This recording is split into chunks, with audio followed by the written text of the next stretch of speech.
Are there any other differences that you've noticed that you think as speakers we should consider when it comes to online presenting?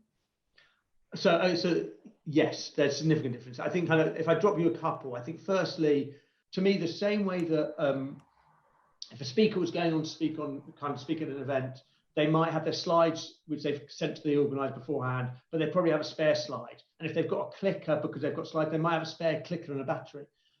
You should be thinking about your technology as being absolutely part of your makeup of your speech, because it is going to help you and it is going to define your speech. And actually, if you are going to give that speech and you are going to do it in front of your bookcase, kind of, you've got to understand what message that gives. And I'm quite happy to do it kind of in this sort of environment where we're having a conversation. Actually, but if you're kind of, again, the gravitas you're coming is going to be about how you're going to give that presentation. And also, as technology moves on, use the technology to your advantage while not being, I should say this right, while not being limited by the technology, because the technology is changing rapidly. So be comfortable in what you're doing. The other thing I would say is kind of, and it's where we mentioned beforehand, but I'm going to reiterate it. If you are speaking for longer than kind of 5-7 minutes without anyone else interrupting, conversing with you, then I would suggest that you've lost an audience. Yeah. Because they will be doing other stuff, and don't worry about it. That's how it is. So the question for you is, how do you make it more bite-sized?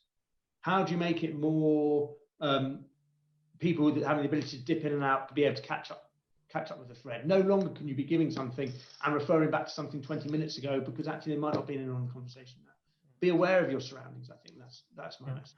No, it's true. But both things are spot on. I agree. I think, Nick, that when it comes to technology, I don't think that technology makes a huge impact when it comes to face-to-face presenting. Of course, there are important things to consider, but especially when it comes to online presenting, it does make a big difference. So it's something to consider. And also, as you said, when it comes to creating that conversation and those moments of interaction, I think that in a face-to-face presentation, I would say at least every 10 minutes or so, we should have a sort of moment of interaction with the audience.